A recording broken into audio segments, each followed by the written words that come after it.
Gracias por continuar junto a nosotros en la primera emisión de Informa TVX. Nos encontramos en el segmento de entrevistas. Soy Carlos Monterrosa y en esta oportunidad del miércoles 15 de febrero del año 2017 vamos a hablar un poco de las violaciones a derechos laborales de las mujeres. Me acompaña Marilyn Najarro, abogada de la organización Mujeres Transformando. Bienvenida, Marilyn, a Informa TVX. Gracias. Es un gusto.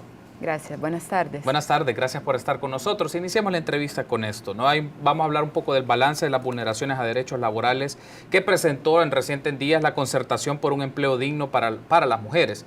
En este balance recibieron 111 denuncias, el 44% de empresas privadas, 27% de instituciones públicas y el 24.3% del sector maquila textil. En este caso, Marlene, explíquenos un poco cuáles son los principales tipos de violaciones de los que reciben más denuncias. Bueno, sí, las principales denuncias que nosotras como Concertación hemos recibido son el incumplimiento de traslado de cuotas de seguridad social. Esto tiene que ver con ISS y AFP. Se están descontando estas cuotas, pero no se están haciendo llegar a las instituciones respectivas, ¿verdad? Además, despidos injustificados, no pagos de horas extras e indemnizaciones al finalizar el año, discriminación por diversas causas, restricciones a la libertad sindical y a la libertad de asociación, negativa de permisos, descuentos para por asistir a consultas médicas o también por asistir a actividades personales, ¿verdad? Que hay permisos personales y estos también se están generando descuentos ilegales en este sentido, discriminación por embarazo y maternidad y también el incumplimiento del pago al retiro voluntario, que esto recientemente con una ley que se ha aprobado, hay mucha gente que se ha abocado al retiro voluntario, pero hay a muchas personas que no se les está siendo pagado esto. Y también se registra, lo vemos esto con mucha preocupación, un incremento en las denuncias de violencia laboral, específicamente acoso sexual y acoso laboral. Es importante esta mención que usted hace de los tipos de denuncias que hay, las violaciones que ejercen, en este caso, diversos tipos de empleadores. Quiero pedir a la producción si tenemos en pantalla la imagen que ustedes publicaron, el comunicado que publicaron, porque hacen un listado de estas diversas instituciones, para que lo podamos ver en pantalla en este momento, por favor. Ahí está, justamente ahí tenemos el comunicado que ustedes presentaron y aparecen algunas instituciones. Yo solo quiero destacar algunas, por ejemplo, el caso de la Procuraduría para la Defensa de los Derechos Humanos, que hay una denuncia sobre acoso laboral y actividades que atentan al derecho a la libertad sindical, y el Instituto Salvadoreño del Seguro Social por acoso sexual y laboral. También está ahí, vemos el caso de la maquila Samli Pedregal por denuncias por estabilidad laboral y condiciones de salud. Me gustaría entonces que nos explique un poco, Marín, de estas tres instituciones. Particularmente me llama la atención que es una paradoja el caso de la Procuraduría para la Defensa de los Derechos Humanos, que su instancia es promover y defender los derechos humanos, pero está siendo denunciada en este caso por acoso laboral y afectaciones a la libertad sindical. Coméntenos este caso en principio. Sí, bueno, esta situación puede no solamente estar implicada, digamos, una persona trabajadora, sino que este tipo de violación puede ser que se les haya violentado a varias personas. Y también a nosotras, por eso nos mostramos con preocupación ante este aumento que ha habido de este tipo de denuncias, este tipo de violaciones con instituciones del Estado, que sabemos que son las garantes de velar por el cumplimiento de los derechos humanos laborales también, y que están siendo señaladas ahorita como violentadoras en este caso, ¿verdad? Entonces hay que estar como vigilantes, pues, y exigiendo que se respeten estos derechos a las personas trabajadoras. Entiendo que hay instancias o mecanismos institucionales cuando es el caso de organizaciones del sector público en donde se puede proceder. Pero claro, han acudido a ustedes y uno se pregunta en principio, ¿qué pasa dentro de las mismas instituciones cuando se ponen estas denuncias? Tal vez hay temor de que estas personas puedan ser sancionadas o de no tener en cuenta su denuncia, o simple y sencillamente no va a pasar y queda congelada ahí, y acuden obviamente a organizaciones, en este caso de la Concertación, para tener la asistencia legal y el apoyo ante estas situaciones, Marilyn. Sí, bueno, nosotras consideramos que como en otros sectores, también en el sector público hay mucho temor a hacer denuncias, porque evidentemente va a haber una reacción de parte de la patronal, ¿verdad?, en contra de esta persona o de estas personas que han hecho la denuncia. Entonces la gente a través de nosotras hace las denuncias para que seamos la voz de ellos. y la voz de ellas y no resulten al final ellos y ellas como trabajadores identificados y en algún momento puedan resultar con algún agravio, ¿verdad?, en su institución al final, porque sabemos que todas y todos necesitamos pues el trabajo, ¿verdad? Otro de los rubros que son mencionados dentro de estas denuncias, ¿no?, donde esta cantidad de denuncias, 111 denuncias presentadas para el año 2016, es el sector de maquila. Me gustaría que hablemos un poco sobre esto, Marlene, que por ejemplo ahí teníamos en pantalla el caso de la maquila San Luis Pedregal por estabilidad laboral y condiciones de salud, pero me gustaría que hablemos en términos generales cuáles son las principales denuncias que se dan en el sector maquila y cuál es el seguimiento a esos casos en particular, porque no es un asunto de un solo año, lo hemos tenido sostenido en diversos años, denuncias continuas de estas empresas que algunas se van del país, no pagan sus salarios, hay condiciones de explotación laboral o condiciones también de abuso a derechos laborales. Sí, bueno, esta situación de la maquila es bien particular, tal y como usted lo dice, pues llevamos muchos años también nosotras como concertación, como instituciones también, denunciando a estas empresas porque dentro de ellas ocurren diferentes tipos de violaciones. Entre ellos podemos ver esta que es muy grave, que es el incumplimiento del traslado de cuotas de seguridad social. Podemos conocer muchos casos en los que los empresarios descuentan a sus trabajadoras o a sus trabajadores esta cuota, pero esta cuota no es trasladada hacia el Seguro Social ni hacia la AFP. Es que entonces las personas cuando van a pasar consulta se dan cuenta que no pueden ser atendidas porque no les han pagado eso. Cuando van a jubilarse se dan cuenta que no pueden jubilarse porque no ha sido trasladada esta cuota. Y este es un delito penal. Y realmente pues estamos esperando que la Fiscalía también haga su trabajo en la persecución de este delito, que investiguen, que sancionen, ¿verdad?, a los empresarios para que no vuelvan a suceder este tipo de cosas. También podemos ver en la maquila textil discriminación por embarazo y maternidad, acoso sexual y laboral también, que lo mencionamos ahí, y la negación de permisos. Y algo que también es bien frecuente es todo lo que tenga que ver con la libertad sindical. En la maquila eso es bien perseguido, eso no se puede hablar de la conformación de un sindicato, de organizarse para defender sus derechos, porque estas personas ya son vistas como malos elementos y empiezan a aislarlas y al final terminan en los despidos, ¿verdad? Entonces, en este sentido, y también el año pasado también han habido situaciones graves en las cuales maquilas han cerrado sus operaciones en el país y han dejado a varias cantidad de personas, en su mayoría mujeres, porque son las que trabajan en este rubro, sin pagarles ningún tipo de pasivo laboral, llámese indemnización, prestaciones sociales, vacaciones, ningún tipo, salarios adeudados también, se van del país y estas personas quedan totalmente desprotegidas. Hay un caso que bueno que hace la mención, Marlene, hay un caso que también ha sido reconocido, que es el de Industria Textiles Opico, ¿no?, que ha sido denunciada por despidos masivos, y aquí hay otra paradoja, ¿no?, que el dueño de esta industria, David Kyung Ha, fue una persona nombrada por la Asamblea Legislativa como noble amigo. Ahí tenemos de estas paradojas que se dan en donde los diputados le dan un nombramiento a una persona que trae inversión, pero trae una maquila, y en este momento organizaciones están mencionando o están señalando despidos masivos. ¿Cómo tenemos estas contrastes y las paradojas políticas que se dan sobre eso? Sí, esa situación es bien difícil porque pues los diputados o el país está poniendo en una balanza esa inversión que traen estas personas, pero lo ponen en un nivel alto y los derechos de las personas lo ponen en un nivel bajo, entonces no les importa el tipo de inversión que vienen a hacer, el tipo de trabajo que vienen a ofrecer, sino que solamente el país está ofertando mano de obra barata a las personas también que estén ahí para ser explotadas por este tipo de personas que en realidad pues no merece la pena que se les haya nombrado así, porque vienen a aprovecharse de la población. Perfecto, Marlene. Ahora cambiemos de tema y me gustaría que hablemos siempre en materia laboral, pero particularmente el tema de los juicios laborales. Estaba revisando el observatorio que tiene Ormusa, el Observatorio Laboral y Económico, y hay una cifra que me generó mucha reacción, ¿no? Y me gustaría que los amigos y amigas lo tengan presente para que nos expliquen este punto. Nos mencionan que un juicio laboral dura 3 años, 5 meses aproximadamente. 3 años, 5 meses la duración de un juicio laboral, desde que se presenta la demanda hasta ejecutar su sentencia definitiva. ¿Por qué dura tanto tiempo este juicio laboral, Marlene? Bueno, no, considero yo que dura tanto tiempo porque primero hay solamente en San Salvador 5 juzgados de lo laboral. Okay. Para cuánta población trabajadora.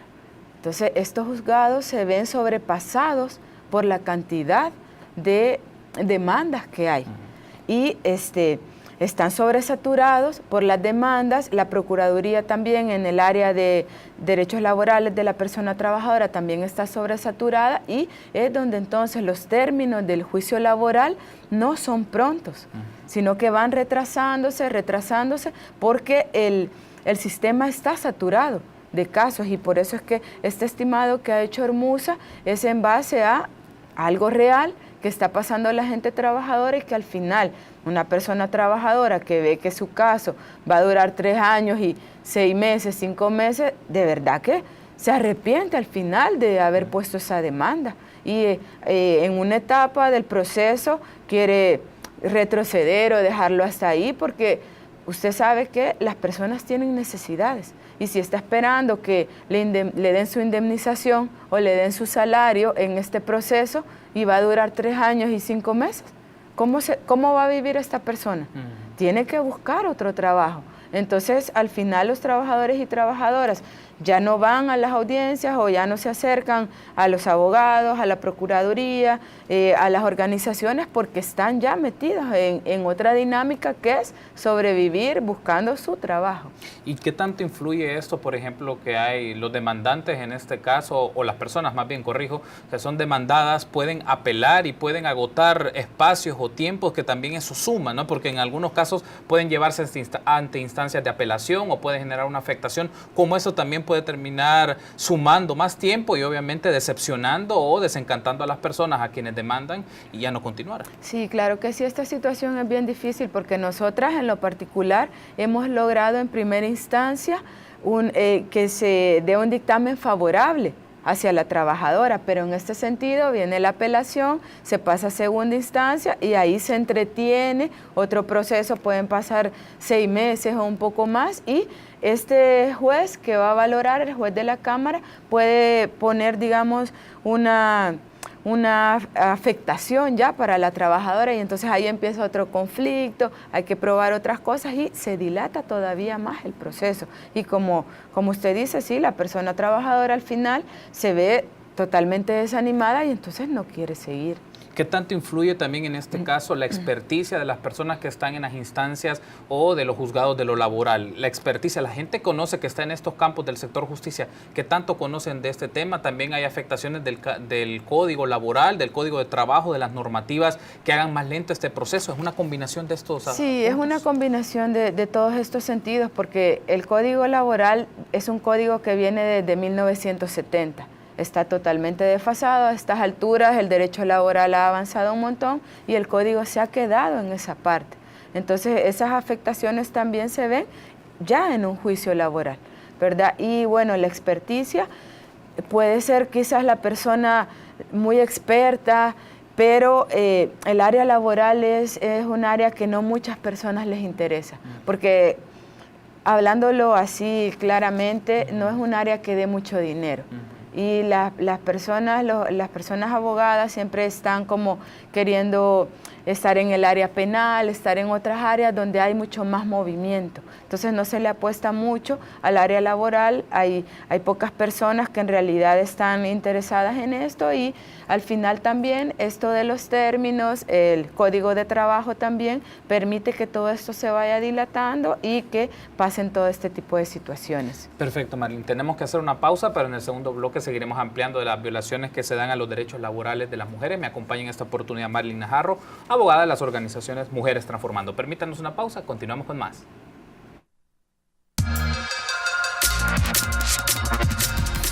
Gracias por su preferencia y continuar junto a nosotros. En el segmento de entrevista de este miércoles 15 de febrero del año 2017 hablamos un poco de las violaciones a derechos laborales hacia las mujeres y me acompaña en esta oportunidad Marilyn Najarro, abogada de la organización Mujeres Transformando. Retomando entonces un poco lo que hablamos en el bloque anterior, Marilyn, creo que es importante ahora mencionar cuál es el rol que tienen otras instituciones del sistema político de nuestro Estado para defender los derechos de los trabajadores y de las trabajadoras. Particularmente pienso en dos: la Procuraduría General de la República y la Procuraduría para la Defensa de los Derechos Humanos. En el primer caso, si le parece, hablemos un poco de la Procuraduría General de la República.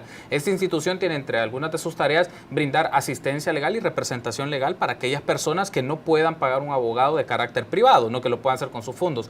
¿Cómo es el rol de esta institución a criterio de las organizaciones, de la concertación, el rol de la Procuraduría General de la República para asistir a los trabajadores y a las trabajadoras que son vulnerados sus derechos? Bueno, nosotras consideramos que la Procuraduría General tiene un rol bien importante hacia las personas trabajadoras y, como usted dice, pues estas personas son las que no pueden en su momento pagarle a un abogado que las represente, que esté en las audiencias con ellas. Es la Procuraduría la que hace este trabajo, pero también vemos con mucha preocupación que esta área, que es el área laboral de la Procuraduría, está muy sobresaturada.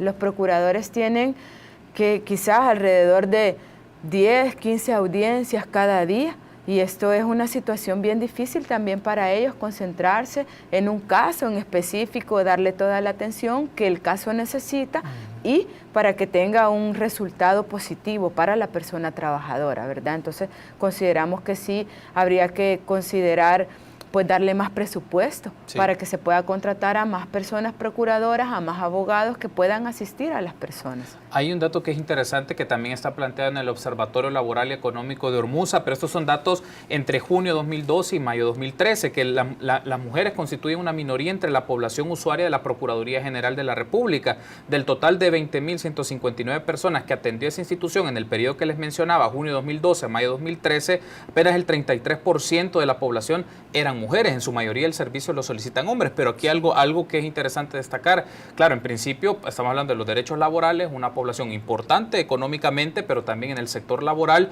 y en principio no son las que más son atendidas por las instituciones. Pueden ser diferentes causales, pero creo que este dato nos dice algo de cómo esa institución podría enfocarse a la población de las mujeres que tienen vulneraciones de derechos laborales. Sí, sí, la Procuraduría también tiene que hacer promoción, promoción de la defensa que hace para que las personas sepan, porque hay varias personas que no saben el trabajo de la Procuraduría y así de muchas instituciones del Estado, porque hay información que no está llegando.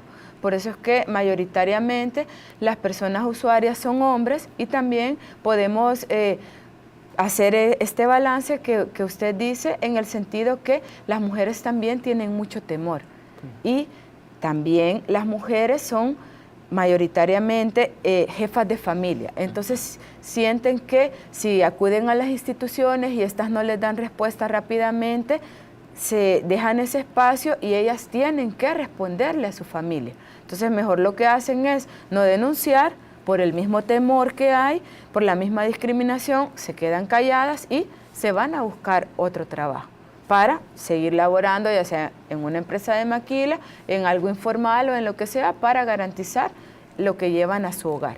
Ahora, ¿qué pasa con la Procuraduría para la Defensa de los Derechos Humanos? ¿Cuál es la lectura que hacen desde la concertación, de las organizaciones Mujeres Transformando, del rol de esta institución, que su tarea no solo es el señalamiento, también interponer, en este caso, medidas cautelares o solicitar apoyo de otras instituciones del Estado cuando se dan este tipo de vulneraciones? Por ejemplo, pienso en el Ministerio de Trabajo, pero particularmente, ¿cómo evalúan el rol de la Procuraduría para la Defensa de los Derechos Humanos en el campo de derechos laborales hacia las mujeres? Bueno, nosotras consideramos que la Procuraduría está dando pasos, para en el área laboral. A nosotras nos ha apoyado mucho en iniciativas que tenemos, como en la elaboración de una carta ante la Comisión Interamericana de Derechos Humanos para denunciar la situación de violencia laboral que sufren bordadoras a domicilio, que son otro tipo de trabajadoras de maquila, pero desde sus casas.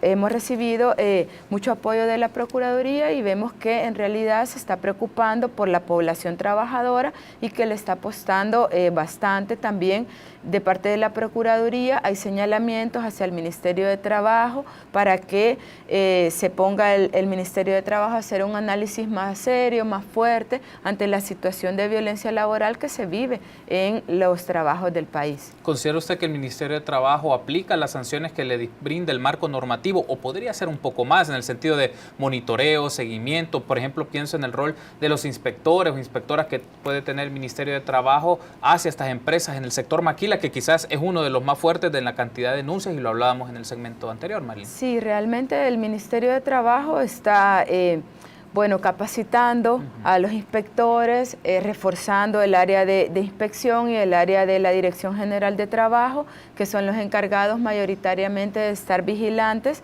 de las empresas y de las situaciones que se viven dentro de ellas.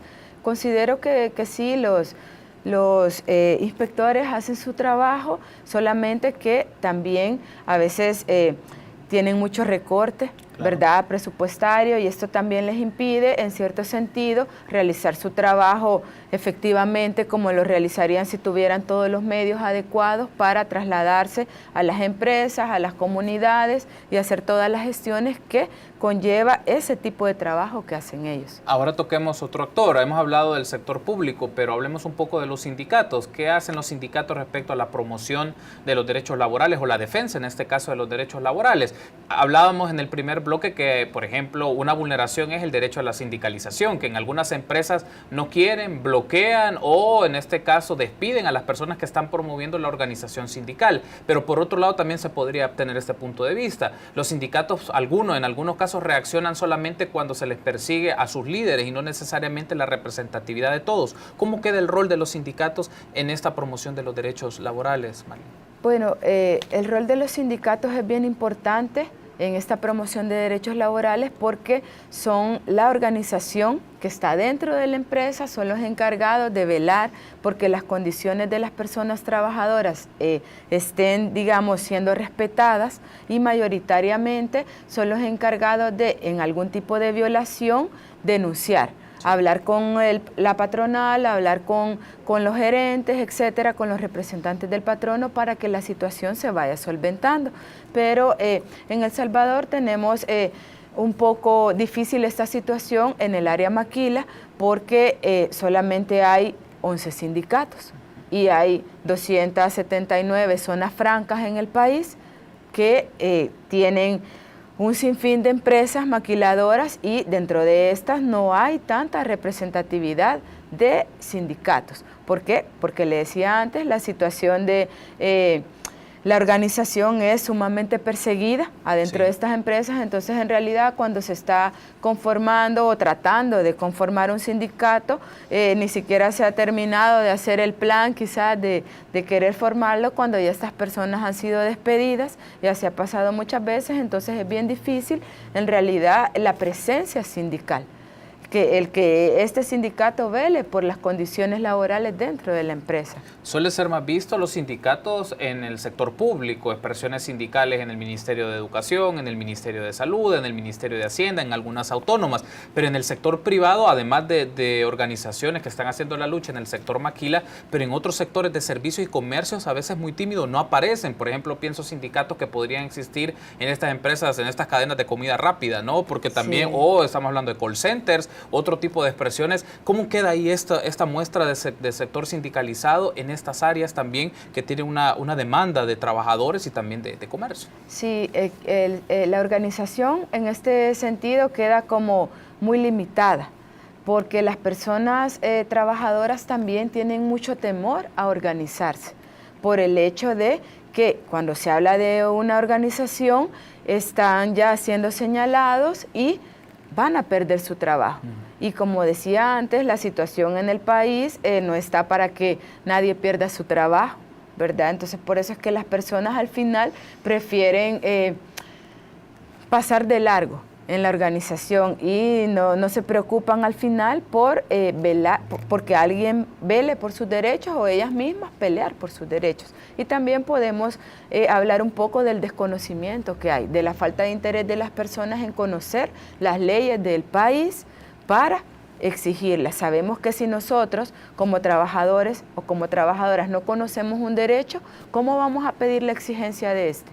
No podemos. Entonces es bien importante que las personas tengan en su mente el interés por conocer las leyes de este país para poder exigirlas y no solo dejarle a las personas abogadas, a las personas que están estudiando ciencias jurídicas, que sean las encargadas de conocer las leyes, sino que toda la población debería de conocer las leyes para poder hacer una exigencia de un derecho en su momento.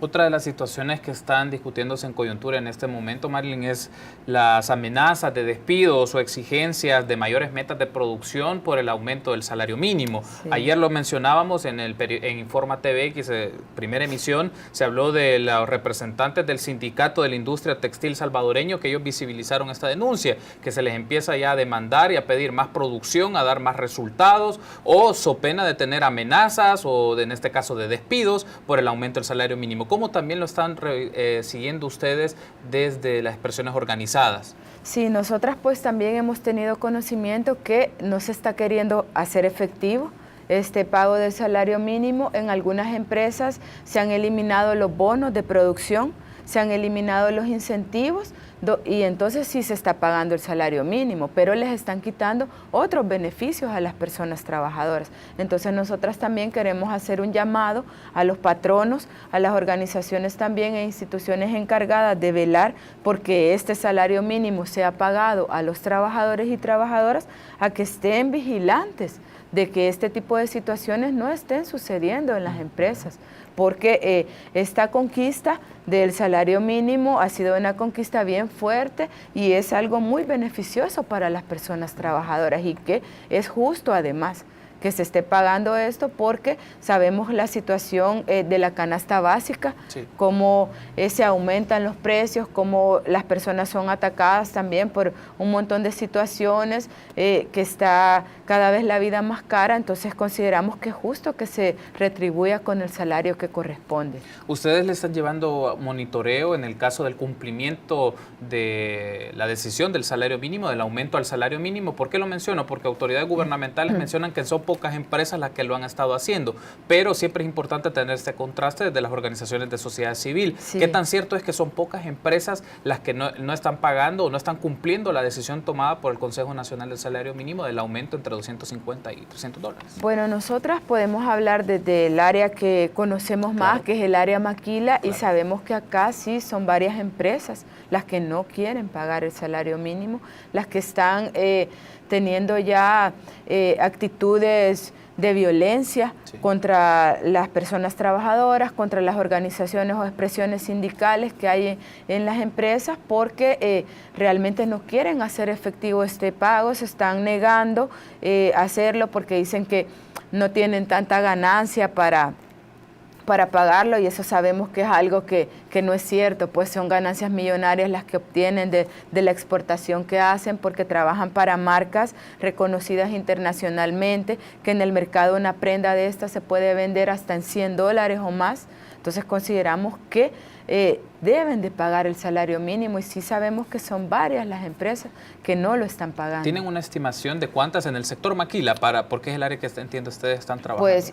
con las personas que nosotras tenemos conocimiento, puedo decir que alrededor de un 25-30% no lo están pagando ahorita, sí, pero hay más sectores o más zonas francas donde nosotras no estamos todavía teniendo trabajo, que puede ser que sea hasta un 70% que no estén pagando.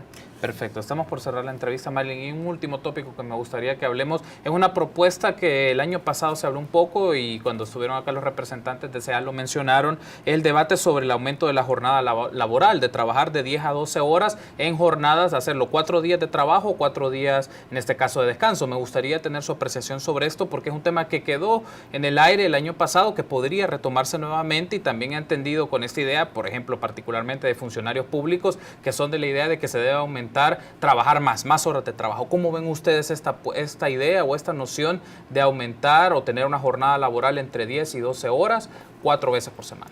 Pues bueno, nosotras lo vemos con mucha preocupación porque la jornada laboral de 8 horas ha sido una conquista que se ha hecho hace miles de años, ¿verdad?